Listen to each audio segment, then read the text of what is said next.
Nick here, live on beautiful November 18th. I love November 18th. It's a great day to be live in your ears, and this is the 10ish Podcast, the show where we guess each other's top 10 lists. And also, my name's Brandon. Yep. Brandon, how are you today? I'm great. I brought the list today. It's my list this week. What do you want to talk about? This week, we're going to talk about the top 7. It's not 10 this week, it's 7. Top 7 female country singers. Oh, good. I was hoping you'd bring a list that I will do fucking horribly on. I had a feeling you would not. Even though most people... No, wait, I think most people will know these. I think most people will be much more familiar with these ladies than you are. But mostly that's your fault. That says more about you than it does about others. Female country singers? Country singers, yes. So there's singers, which are, well, okay. It's the same thing. Yeah. And they're female. Yes. And they're based on what? Well, mostly based on the number of albums they've sold. Okay. There's more that goes into it than that, but it's largely based on the number of albums sold. And what's your source? It's a collection. You say it's based mostly on album sales. What else is it based on? I mean, you'll see. There's not going to be any fucking arguing with it. Like awards, the number, like their body of work. Okay. Okay, so top female country singers. All of these are household names. Maybe not your musically ignorant household, but most households know these names. Well, I'm just glad we don't have to talk about Garth Brooks. I bet I could guess a few of them. Would Shania Twain be considered country? Yeah, Shania Twain is number 3 on the list. Knew it. What does Shania Twain sing? Man, I feel like a woman. Hey! Stop it. Stop it. We don't want to pay her anything. We definitely don't want to pay her for your... That don't impress me much. Shitty version of it. No, Shania Twain has sold over 100 million records. That's fucking incredible. Mostly because they don't sound like what you just did. She's the best-selling female artist in country music history, and among the best-selling music artists of all time. You know, sorry, when I think of Shania Twain now, all I can think about is Hank in Breaking Bad season 1. Someone says they want something, and he says, like, yeah, and I want Shania Twain to give me a tuggy. Like, if he's making wishes that involve Shania Twain, why is he stopping at her just giving him a hand job? Well, so she's got 5 Grammy Awards, 27 BMI Songwriter Awards, which I guess you have to have a very specific body measurement index. She has stars on Canada's Walk of Fame and the Hollywood Walk of Fame, and she's been inducted... Oh, that's right. She's Canadian. Yeah. She was born Eileen Regina Edwards in Ontario, Canada, in 1965. She's a fake. Not even using her real name, and she's Canadian. Well, you can be Canadian, be country, but... This is bad. She does have a completely made-up name. She collaborated with producer and then her husband, a guy named Mutt Lange, and she rose to fame. Is that also a made-up name? I'm sorry? Is Mutt Range also a made-up name? Lange. And no. Okay. So she rose to fame with her second studio album, and that's where most people know her from. She got that song, Any Man of Mine. Oh, that's right. You Win My Love. Any man of mine. Hey. Like, you cannot do that anymore on this. You've got it out of your system. She did You're Still the One. That don't impress me much, where she shits on Brad Pitt out of nowhere. And yes, Man, I Feel Like a Woman. Man, exclamation point. I Feel Like a Woman, exclamation point. Mm-hmm. That song title has 2 exclamation points. She's had a couple of residencies in Las Vegas, which is one of the big signs that you've made it, that you've passed making it, being made. The thing I was most excited to talk about with her is that she met this producer guy, Mutt, after he heard her original songs and her singing from her debut album. And then he offered to produce and write songs with her. So they met in June of 93 and they became close very quickly. And then they got married later that year and they had a son in 2001. In May of 2008, after 15 years of marriage, it was announced Twain and Lange were going to separate after Mutt allegedly had an affair with Twain's best friend. Oh. A woman goes by the name Marianne Thibaud, whatever. She sounds French-Canadian. Well, by the way, I looked up Mutt Lange, who I had not seen, or at least don't remember. Not a handsome man. Shania Twain definitely married down. Yeah. As So they say. got divorced. That was finalized in 2010. And then after, like a few months after their divorce was finalized, it was reported Shania Twain was engaged to Swiss Nestle executive Frederic Thibaud, the ex-husband of Marianne. Wait, of her friend? Yeah, so her best friend had sex with her husband, and they got a divorce. So to get back at her, she got engaged to her ex-best friend's ex-husband. And then they got married in Puerto Rico in 2011. Well, didn't know that? I don't know. You didn't know any of that no, shit? I didn't know that. Well, That's some Jerry Springer stuff. The Jerry Springer hasn't been on a long time, but we still reference him. we got to talk about Maury more, by the way. Remember the wash your ass girl? What was I going to say? Oh, you said that she married the other guy, Frederic, to get back at her friend. Yeah. But you don't know that was the reason. It could have been true love. They could have bonded over the fact that their spouses left. Yeah, I guess I'm the cynical one after reading the other fucking half of that paragraph where her best friend had an affair with her husband. Nah, man. She is living the white trash dream. She's got all this country music money, and now she can... I didn't know Canadians were allowed to do country music. Yeah. I can't think... Can you think of any other country artists from Shania? Or from Canada? John Denver. Yeah. Mm-hmm. All right. Anything else on Nope. Miss Twain, listener of the show? That's it. Man, she's 55. Yuck. Yeah. Okay, Shania Twain, number 3. What about Reba McEntire? Reba McEntire is number 6 on this list. I knew it. She's from Oklahoma, right? Reba McEntire is from Oklahoma. She was born in 1955 in McAlester, Oklahoma. Ugh, so old. McAlester is also home to the state penitentiary. Yep. But because she didn't go to prison, instead, Reba McEntire has made 29 studio albums. Oh my God. No one should be allowed to make that many albums. Well, she's made 29 studio albums. Reba McEntire has had 42 number 1 singles, 16 number 1 albums, 28 albums that have gone gold, platinum, or multi-platinum in sales. That is dominating it. Mm-hmm. That's huge. She was nominated for a Golden Globe for Best Performance by an Actress in a TV series, musical, or comedy for Reba. The prestigious Golden Globe. She has sold more than 95 million records worldwide. That, I mean, to put that into context, that's more than, that's more than my favorite band, Nirvana. That's more than most. Yeah. That's like top 25, I think. Yeah. Top 50. I know that, I don't know. It may not sound like these ladies are killing it, but they all have killed it, whatever it is, in their own way. I think a lot of country singers seem like they don't know how to play guitar. Like, I've never seen, well, I don't want to give away who else is on this list, but I've never seen Shania Twain play guitar. She just holds the microphone and sings, right? Yeah, I haven't seen it, but I've only seen Reba McEntire sing, but she can play the guitar. She taught herself to play guitar when she was a child. And her siblings, who were part of a family that participated in the rodeo all the time, a rodeo family, her siblings and her formed a vocal group called the Singing McIntyres, and they performed at rodeos. Such a descriptive name for their group, the Singing McIntyres.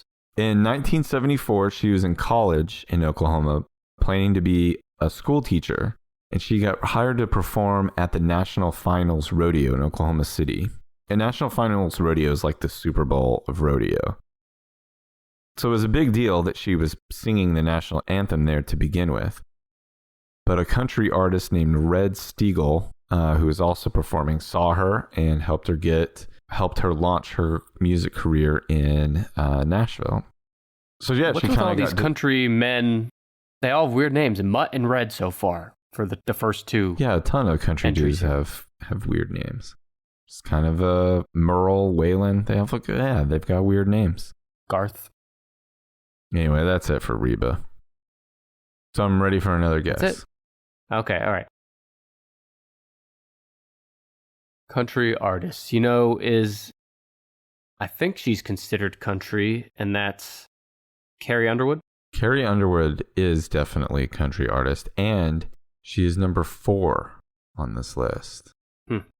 Carrie Underwood has sold more than 65 million records worldwide. God, that's a lot in relatively short time. I mean, if you look at Shania and especially Reba, they've been around so much longer than Carrie Underwood. Yeah. She was only born, 37 years ago in Muskogee, Oklahoma. She was born in 1983. She's now not now, this was in 2014. And she was listed by Time as one of the 100 most influential people in the world in 2014. She is the top country artist of all time on the digital sales ranking and the highest certified country album artist to debut in the 21st century. Seems like a lot of qualifiers to that fucking braggadocious statement. She's the most successful American Idol winner, according to Forbes and anybody else who has eyes and ears and a brain. More than Clay Aiken, who sang If I Was Invisible. If I was invisible. I've never heard that song, but it does sound like... I just can't imagine who the audience for Clay Aiken is besides middle-aged moms. Guys that look like Clay Aiken. Carrie Underwood, I was singing Shania songs earlier, but I can also sing Jesus Take the Wheel if you'd like. I don't want you to sing anything. Okay. Her fan base, during her winning 4th season of American Idol, her fan base was known as Carrie's Care Bears. That's fucking stupid. Am I being mean in saying that? No, you're not. American Idol makes me nauseated to watch. Well, when do you watch it? Hardly ever. Is it even on anymore? It is. I've seen commercials. It's so overproduced and fake, it makes me ill to watch it. And Carrie's Care Bears is a great example of the kind of horse shit that I cannot bear about American Idol. The only reason it used to be worth watching was for Simon. And I'm pretty sure he's been gone for a while now, right? For his big, luscious boobs. Well, I don't think that's the first thing people think of with Simon. I think most people think of... He wears very tight shirts and then has kind of meaty old man boobs. Well, now I got to look him up because I don't recall the meaty old man boobs. He does. Just look up Simon Cowell Moob. I'm doing it. I mean, I don't know. He's in pretty good shape. They are meaty, though. I'll give you that. But why can't he just wear a shirt that's not super tight? And nobody would be saying that. Just go one size up. And there's no longer a Simon Cowell Moob search. Well, because then you wouldn't be Simon Cowell. Anyway, Simon hasn't been on the show. And since then, any reason there was to watch, and there was very little reason to begin with, left with his tits. Mm-hmm. Now, Carrie Underwood is a practicing Christian. And she's also an animal lover and a vegan. And I like, this was my... 2 or 3 of those are... This was my favorite fact about Carrie Underwood. She says she stopped eating meat at the age of 13 because she could not stand the thought of eating one of her own animals. Okay. Oh, then don't eat your own animal, no one's telling you to do that. No one's encouraging you to eat any of your pets. Listen, Brandon, you just haven't let Jesus take the wheel enough to understand where she's coming from. Jesus takes a hard left into eating your dog. Anyway, that's it for Carrie Underwood. I want to hear, Satan take the wheel. AC/DC has a ton of songs like Satan Take the Wheel. I think we may have done a bit on Satan Takes the Wheel on this show, so I'm having deja vu. Anyway, I'm going to give you... Okay, so I got... Let's see, where's my list? We're only doing 7, because 8, 9, and 10 were lame asses. Whoa. No, we're stopping at 7, so you have 6, 4, and 3. Okay, let me think for a minute. I think I know number 1, but I'm trying to save it, but if I can't think of anyone else, then...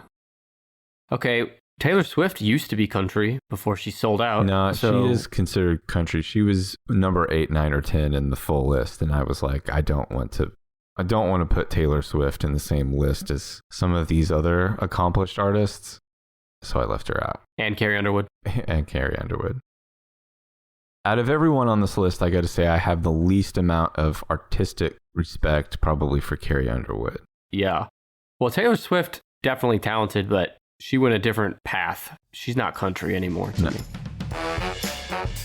Look, you might not realize this, but here at the Tennis Podcast, we have a huge set of staff. We got a marketing team, HR, scientists, peanut butter water fountain repairmen, and more. It's important to us to hire the best, and that's why we use Indeed. Indeed.com. As you know, it's the #1 job site in the world, and it's because Indeed gets you the best people fast. And unlike other sites, Indeed gives you full control and payment flexibility over your hiring. That's right, you only pay for what you need, and that means you can pause your account at any time, and best of all, there are no long-term contracts. Plus, Indeed provides powerful tools to make your search that much easier, like sponsored jobs, which are proven to be 3.5 times more likely to result in a hire. And with 73% of online job seekers visiting Indeed every month, Indeed is going to get you that important hire you need, just like they have for over 3 million businesses. And right now, we are excited to announce that Indeed is offering Tennis Podcast listeners a free $75 credit to boost your job post, which means more quality candidates will see your job post fast. Try Indeed out with a free $75 credit at Indeed.com/Blue Wire.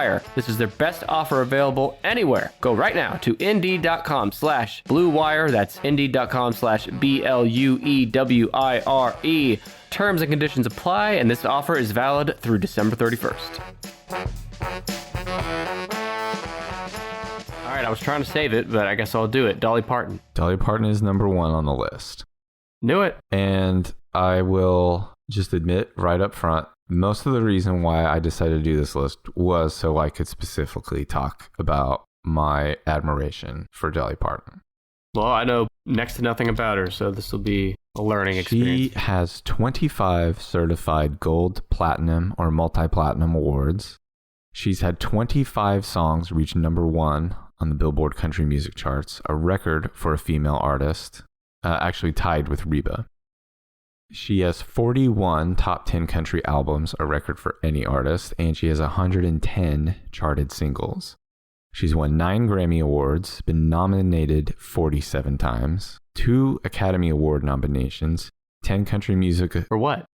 What? Huh? Sorry. So, what were the... Well, keep going. I'll ask you. 2 Academy Award nominations? Yeah. Well, at least one was for Best Little Whorehouse in Texas. The other one may have been for Best Song for I Will Always Love You. She wrote it. Obviously, she didn't perform it in The Bodyguard. I'm glad you said that because she wrote the song for Whitney Houston. She did not write it for Whitney Houston. We'll get to that. Okay. Cool your beans. 7 Academy of Country Music Awards, 3 American Music Awards. She's one of only 7 female artists to win the Country Music Association's Entertainer of the Year award. She's inducted in the Country Music Hall of Fame. She has composed more than 3,000 songs.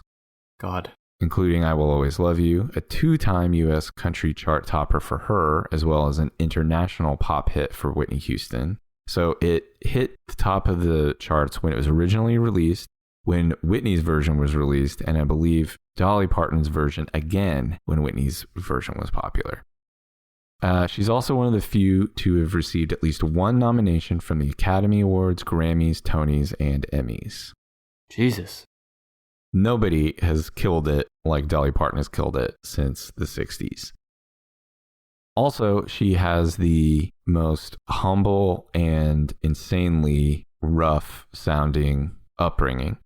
Dolly Rebecca Parton was born in 1946 in a 1-room cabin on the banks of the Little Pigeon River in Pittman Center, Tennessee. Love Pittman Center this time of year. She was the 4th of 12 children. Nope. Living in this 1-room cabin. That's rough. She described her family as dirt poor. She said her father paid the doctor who helped deliver her as a baby with a bag of cornmeal. Damn. At 7, she started playing a guitar. Now, remember, I said Reba McEntire taught herself to play guitar. That was a guitar I think an uncle or someone had given her. The guitar that Dolly Parton started playing at 7 was a homemade guitar. Yeah, and I won't go through like her whole career, but she has dominated and been her own boss since like the 70s. In 98, Nashville Business ranked her the wealthiest country music star. As of 2017, her net worth is estimated at $500 million. God damn. You realize that's up there with like the Beatles in terms of like net worth. Yeah, and it's almost as much as Donald Trump owes in taxes. But, you know, when I think Dolly Parton, for some reason I always picture her with Kenny Rogers. Yeah. Did she do a lot of stuff with him? She didn't do a ton with him. She had a pretty huge hit with him called Islands in the Stream. It was a duet. Yeah. She recorded other stuff with him, but yes, that's probably where you most recognize them from, at least together. Were they a couple at any point? No. In fact, Dolly has been married to the same man, Carl Dean, since 1966. Holy shit. It's like unheard of in entertainment. A really interesting part about her. So she married this guy named Carl. They're still married today. He is retired now, but he ran an asphalt road paving business in Nashville. She said that he has only seen her perform once. In person, you mean? Yeah. Wait, in all like even today in 2020? Yeah. I mean, I guess she could have said that like 10 years ago, but even then, I mean, one time. He just prefers to stay completely out of the limelight. They renewed their vows on their 50th wedding anniversary in 2016. Brandon, you think you and I will still be together in 50 years? No, I'll be dead. Yeah, definitely. Dolly's feminine escapism is acknowledged in her words. She said, "It takes a lot of money to look this cheap." Thanks to Dolly, currently over 1,600 local communities provide the Imagination Library to almost 850,000 children each month across the US, Canada, the UK, Australia, and the Republic of Ireland. It's a foundation that provides books. Every month, children are sent a book, but nearly 1 million children across the world receive a book every month, thanks to Dolly Parton. That's cool. Her two biggest hits, Jolene and I Will Always Love You, she wrote on the same evening in 1973. The whole song or just the lyrics? Or what? No, the whole song. She's the full songwriter, yeah. So here's a few last quotes from Dolly that I think are pretty awesome. These things like this are the reason I think that she should be added to Mount Rushmore. I'm not offended by dumb blonde jokes just because I know that I'm not dumb. I also know that I'm not blonde. Because she dyed her hair, yes, I guess? That's the joke. I describe my look as a blend of Mother Goose, Cinderella, and the local hooker. Okay, no, wait. Cinderella, Mother Goose, and the local hooker. You know, I could see that, actually, when I was looking at her photos. Again, talking about how she looks. She says, "It was never a marketing tool. People say that, but I dress this way for the same reasons I did when I first started doing it. It still comes from a serious place inside of me. I get up in the morning, and I think I just look better a certain way. I do my makeup. I want to shine. I want to glitter. I'm not getting up thinking, oh, this'll get 'em. And I'm not doing it to make a statement. I'm just doing it to look like Dolly, the only Dolly I know, and the Dolly that you know." And the last one, "If I have one more facelift, I'll have a beard." If I have one more facelift, I'll have a beard. I can't believe it's going to take you this long to work this joke out. If I have one more facelift, I'll have a beard. I don't get it. She's saying if the skin on the front of her gets lifted up anymore, her pubic hair will be high enough to count as a beard. Oh, Dolly, you fucking jokester. You dirty dog, Dolly. She's a dirty dog. I love those kind of jokes. How much of this did you know about Dolly before today? Or before you did the notes? Stuff that I didn't know. I didn't know that Jolene and I Will Always Love You were written on the same evening. But the rest of this I already knew. How did you already know all this? Because I'm a Dolly Parton fan. Because I know a bunch of shit. Well, I'll admit I didn't know her long list of awards and accolades. You know, you are really full of yourself with your Dolly Parton knowledge, aren't you? I know a lot of music stuff. Well, my last, I have two notes here. She has a new album out. Okay. A Holly Dolly Christmas. Uh-huh. And she's also got big old titties. Oh, damn. Yeah. She's 74. I'm looking at her Wikipedia. Very impressed with Dolly Parton. Not impressed with your knowledge of Dolly Parton, but Dolly Parton herself I'm impressed with. Okay, so I need 7, 5, and 2. Mm-hmm. Is Bette Midler country? I don't think so. No, she's not. Yeah, she's more heavy metal. Leanne Rimes. No. That's a good guess, though. Come on. Sure, but it's not one of these. The Dixie Chicks. No. You know, they sang that song about Earl having to die? Mm-hmm. That was fun. Okay, I can see you struggling. Give me a medium hint. Not too big, not too small. Number 7 on this list. So right now, Carrie Underwood sings the Sunday night football theme song on NBC that she's been waiting all day for Sunday night. Number 7 on this list used to be the woman who sang the introduction to Sunday Night Football. Okay, so first you bring me a list to guess about something I know pretty much nothing about. And then your hint on guessing that list is something football from what, the 80s or 90s? About 3 or 4 years ago. Okay, well. Number 7 is also married to a country music artist. Is it Garth Brooks? Garth Brooks is a man. Right. Oh, what's her name? It's not her. It's not Trisha Yearwood. Oh, that's what I was trying to think of. Okay, so it's not her. Damn, I'm struggling here. Are you sure there's more than just the 4 I've guessed in the entire world? Pretty sure. All right, I need another hint then. Let's see. Tell me a song. Her 3 biggest songs: This Kiss, Breathe. This Kiss. Oh, it's it's Tim McGraw's wife. Don't tell me. What is her name? I know who it is. I just can't. Her name's escaping me, so just tell me. Tim McGraw's wife. Faith Hill. Faith Hill. I knew it. Number 7. Faith Hill is number 7. Her name is not Faith Hill either. She's a fraud and a phony. Yep. She was born Audrey Faith Perry in Ridgeland, Mississippi in 1967. She's 50. At least Faith is in there. She's 53 years old. She is also one of the most successful country artists of all time. More than 40 million albums sold worldwide. She has 5 Grammy Awards, 15 Academy of Country Music Awards, 6 American Music Awards. Her Soul to Soul 2 tour in 2006 with her husband Tim McGraw was the highest grossing country tour of all time. In 2001, she was named one of the 30 most powerful women in America by Ladies' Home Journal. Okay. It is the authority on bestowing women power in America. In 2009, Billboard named her as the #1 adult contemporary artist of the 2000s. Hey, by the way, you know, I take notes every time we're doing an episode, and I wrote down here, run a name change of Tennis Podcast by a focus group for Soul to Soul. I think that would be good for us. And then a spin-off, Soul to Soul, a Roman numeral 2. Mm-hmm. Faith Hill was adopted as an infant.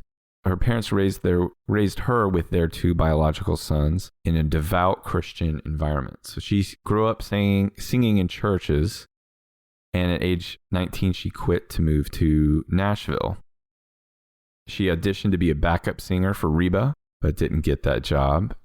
She had different jobs like selling T-shirts, being a secretary to a music publishing firm. She worked at McDonald's for a while in Nashville. Nothing to be ashamed of. No, but she did say she disliked it intensely. And then, so she's married to Tim McGraw, which I was telling my wife earlier, I think this is one of those fake Hollywood bullshit weddings or marriages. My wife said they've been married a long time. And I said, so? Exactly. What's his name? John Travolta was married a long time to Kelly Preston. Are you there? Yeah, and he's having sex with I thought you trailed off like you were going to say something, but I mean, I thought the rest was implied. No, it is. But for our listeners that might not be up to speed on John Travolta, he's a well-known bathhouse user. Oh, yes. And there's lots of rumors out there about John Travolta. But so anyways, the marriage means nothing in entertainment in Hollywood. Is their marriage a business decision? I don't know Tim McGraw and Faith Hill much more than their names. Although I do know the song, This Kiss. Don't do that anymore. But I think them together, they do both seem very, I don't want to use the word fake, but yeah, it's bullshit. I don't know. Okay. I don't like Tim McGraw's hat and his whole look. You know, Brandon and I often talk about my balls, but there's another one of Brandon's favorite topics that we haven't touched on, and that's my nose hair. And I'm excited to announce that Manscaped has just released the Weed Whacker Nose and Ear Hair Trimmer. Fellas, take a look in that mirror and I guarantee you'll see hair sticking out of those holes. It's time to keep your ear and nose hair looking as nice as your clean-shaven pubes. And this is no bull. Manscaped sent me the Weed Whacker and I have personally used it and I can personally vouch for it. As you know from Manscaped's ball products, they forever changed the grooming game and they've done it again with the Weed Whacker. This nose and ear hair trimmer provides proprietary skin-safe technology which helps prevent nicks, snags, tugs, and those delicate little holes. That's your ear holes and nose holes again, sicko. The premium Manscaped Weed Whacker uses a 9,000 RPM motor-powered 360-degree rotary dual-blade system. Its intelligently contoured design enhances the trimming experience and it is waterproof, which makes for easy operation and cleaning. The only nose hair trimmer on the market with a powerful and rechargeable lithium-ion battery that lasts for up to 90 minutes of use. Now let me ask you a question. Have you ever tried to pull your nose hair out with your fingers? That might hurt worse than nicking your balls. So if you use Manscaped for your balls, it's time to use Manscaped for your face holes. Yes, you will get a replaceable blade every 3 months to keep your weed whacking time clean and enjoyable. And look, 79% of partners polled admitted that long nose hair is a major turnoff. Your sexual partner is disgusted with your nose hair. It's time to upgrade to your Manscaped routine with the Weed Whacker. Right now, Tennis Pod listeners can get 20% off plus free shipping at manscaped.com. Use the code TENNISH. That's code 10ISH. And when you use code TENNISH at manscaped.com, you'll get 20% off the Weed Whacker and any other Manscaped product, and you'll also get free shipping. Thank you, Manscaped, for sponsoring the show and for keeping our pubes trimmed and hairs in our holes looking oh so nice. Manscaped. Football is back in full swing. You may not be at a game this year, but you can still be in on the action at BetOnline. There's that word again, action, getting you all hot and bothered about BetOnline, all that action you can get. BetOnline's going the extra mile to make sure you can get in on that action with every possible chance to win this season. From game spreads and totals to team and player and coaching props, BetOnline gives you more opportunities to wager that action than anywhere else. You can get in on their season opening bonuses today and start off wagering on wins, division, and championship futures all day, every day. Scratch that action itch. Head to BetOnline today and take advantage of all those great sign-up bonuses. Don't forget, use promo code BLUEWIRE at betonline.ag. That's Blue Wire, all one word. BetOnline, your online sportsbook experts. You've got two left. I have serious doubts of your ability to guess either of them at this point. So, okay, I'm going to need hints again on 5 and 2. The best hint I can give you for number 5 is the coal miner's daughter. Coal miner's daughter. And if you don't know that, then I might as well just tell you who it is. I don't know that. It's Loretta Lynn. Oh, I saw her on Dolly Parton's wiki. Loretta Lynn. Right. Loretta Lynn is number 5 on the list. She's an original badass. She has multiple gold albums. Her career has spanned almost 60 years by now. She's the most awarded female country recording artist and the only female Academy Country Music Artist of the Decade, whatever the fuck that is. She sold more than 45 million albums worldwide. She's had 24 number one hit singles and 11 number one albums. Big whoop. She's famous for songs like You Ain't Man Enough to Take, or You Ain't Woman Enough to Take My Man. Don't Come Home a Drinkin' with Lovin' on Your Mind. One's on the Way, Fist City, and Coal Miner's Daughter, along with the 1980 film by the same name. Well, now tell me the name of that song. Don't come home a drinking with a lovin' on your mind. With a lovin' on your mind. Now, how does she spell the Kamahoma? Don't come home a dash drinking. Come on. She was born in 1932 in Butcher Hollow, Kentucky. Her father was a coal miner who died at age 52 of the black lung. Hmm. In 1948, Loretta Lynn was 15 years old, and she married 21-year-old Oliver Vanetta Lynn, who went by the nickname Doolittle Lynn. Also, his middle name was... His nickname was Do. It was Doolittle, but then people called him Do. They had only met a month earlier. They left Kentucky and moved to a logging community in Custer, Washington, when she was 7 months pregnant with the first of their 6 children. They had some rough years of marriage. Do ran around on her while she was at home raising kids and writing songs like in her spare time. But then, like, in other weird ways, he was oddly, like, supportive of her, too. In 1953, he bought her a guitar, and she taught herself how to play it. And over the next 3 years, she worked on guitar playing and started her own band. Now, this is a part where it starts, like, I don't know. I just never thought about it this way. She married some guy when she was 15, and when she was 7 months pregnant, she moved across the country to a place she'd never been before. She started raising kids and at the same time taught herself how to play guitar. And then 6 kids, too. 6 kids. Yeah. And then in the mid-50s, when a woman was supposed to like stay at home with the kids, she started a band, Loretta and the Trailblazers. Wow. She started playing in like bars and dance halls in Washington. She cut her first record, I'm a Honky Tonk Girl, in 1960. No, wait, were you just reading the name of your diary, or were you saying the name of her song? So she was married to this dude named Do, for almost 50 years until he died in 1996 at age 69. In 2002, her autobiography came out, and she did this interview with CBS News, and she talked about how her husband had cheated on her regularly and once left her while she was giving birth. Oh my God. She and her husband fought frequently, but she said that he never hit me one time that I didn't hit him back twice. So he did hit her. Yeah, that's what she's saying. She said, these are her exact words. I married Du when I wasn't but a child, and he was my life from that day on. But as important as my youth and upbringing was, there's something else that made me stick to Du. He thought I was something special, more special than anyone else in the world, and he never let me forget it. That belief would be hard to shove out the door. Du is my security, my safety net.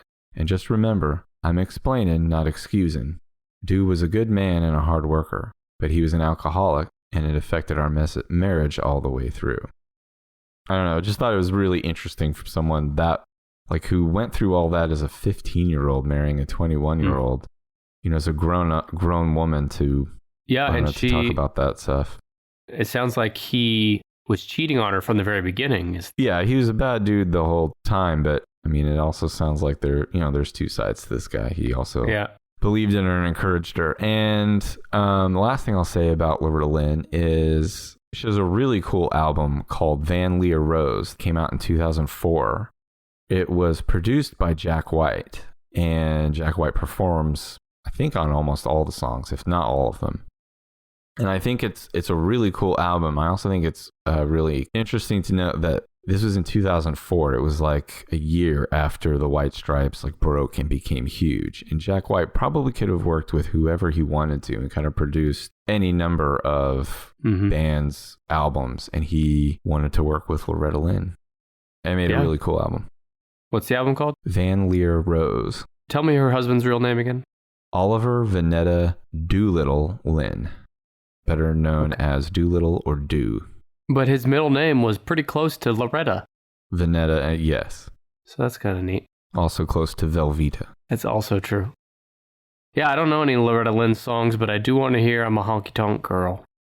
And the a drinking one. Did she remarry? No, she's just old and doing whatever she wants. Okay. So the last one on the list, you might be able to guess. It's definitely a famous name. She was a friend and contemporary of Loretta Lynn. She died at the age of 30 in a plane crash. What year did she die? 1963. Oh, damn. I don't know if I'm going to get it. Her songs were I Fall to Pieces, Walking After Midnight, and Crazy. Crazy also, I believe, is the most popular jukebox song of all time, written by Willie Nelson. Hey, that's a good top 10 list to store away for a future date. Oh, I have. Okay. Yeah, I wonder how you'd even tell that. Anyway, I don't know this person. I mean, maybe I do, but I don't. It's not ringing a bell. Patsy Cline. Patsy Cline, number 2.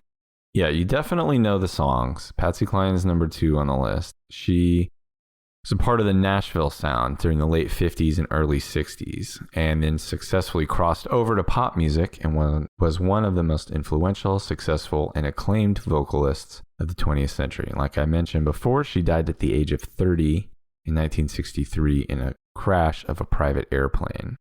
Most of her millions of records sold have been since her death.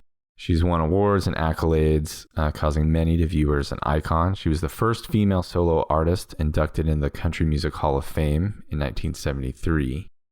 She was born Virginia Patterson Hensley in 1932 in Winchester, Virginia. Do not know where the name Patsy Cline came from. Patterson. That's probably the Patsy part.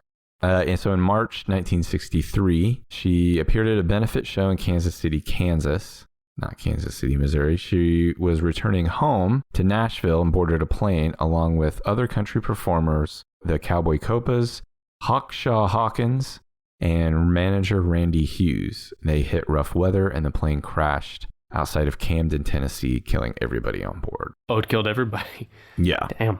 Were the others big names? No, I don't think any of the other ones were big names. It's not like that plane that went down the day the music died. It's not like when Buddy Holly and who else was it? I don't remember. I don't know. Waylon Jennings was supposed to be on that plane. Really?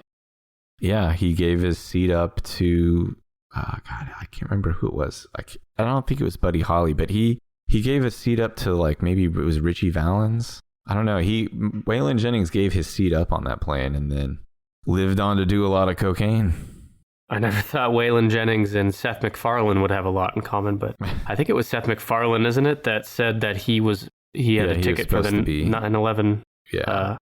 But I think he slept in or something and he missed his flight. Anyway, he would have died. So Patsy Cline I mentioned before, was a contemporary and a friend of Loretta Lynn. Their friendship has been the subject of books, songs, films, and other projects. They first met when Loretta Lynn performed I Fall to Pieces on the radio shortly after Patsy Cline had a car accident in 1961. And damn, she just can't catch a break with these accidents. No, she heard the broadcast and sent her husband to go pick up Loretta Lynn so that they could meet. According to Lynn, they became close friends right away. And Lynn later described their friendship in detail, saying, "She taught me a lot about show business, like how to go on a stage and how to get off." And I had to read that twice to understand how to get off stage. She even bought me a lot of clothes. She even bought me curtains and drapes for my house because I was too broke to buy them. She was a great human being and a great friend. Lynn also noted that they became so close that Cline even gave her underwear. Lynn still has the underwear in storage, saying it was well made. Wait, Patsy gave Loretta her underwear? Yes. Why? And Loretta Lynn, I don't know. This was the part, I kept this whole part because I just wanted to get to the part where Loretta Lynn said that Patsy Cline gave her some of her underwear and she still has the underwear in storage, saying that it was well made.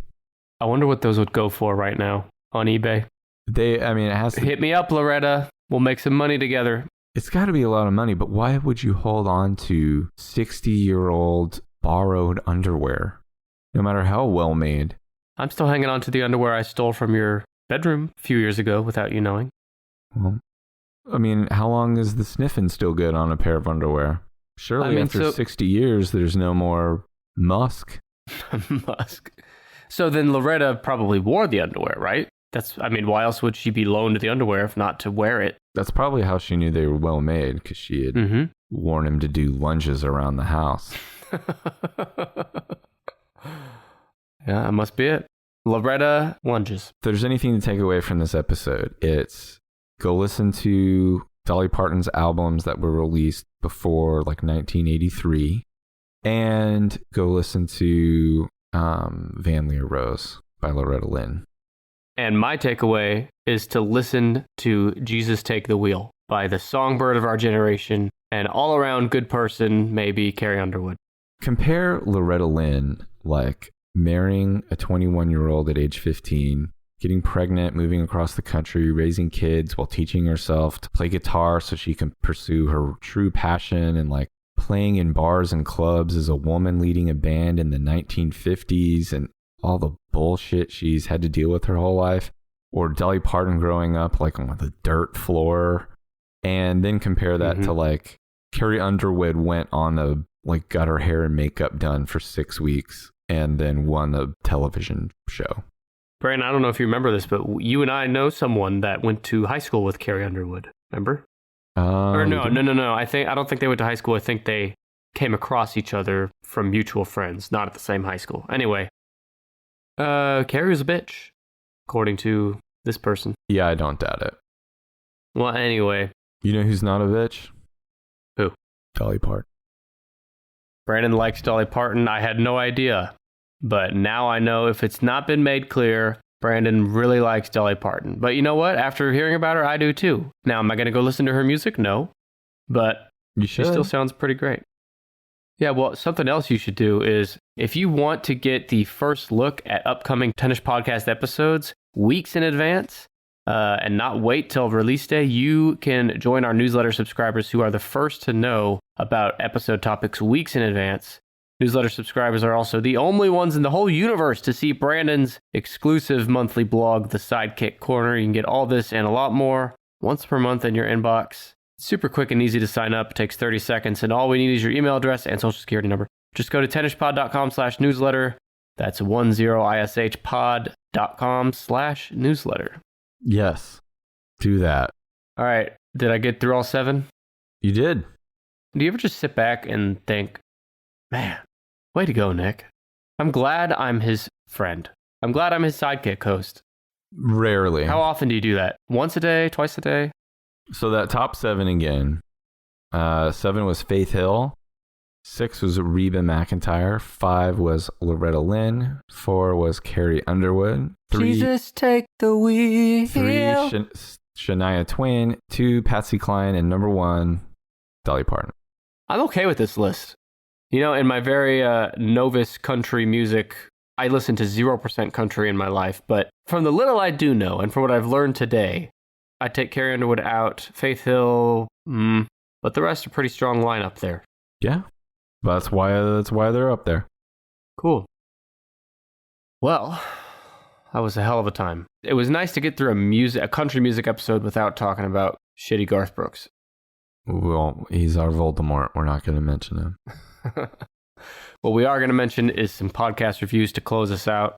Bath Dad. Is that you? On Apple Podcasts. What does that mean, Bath Dad? I don't know.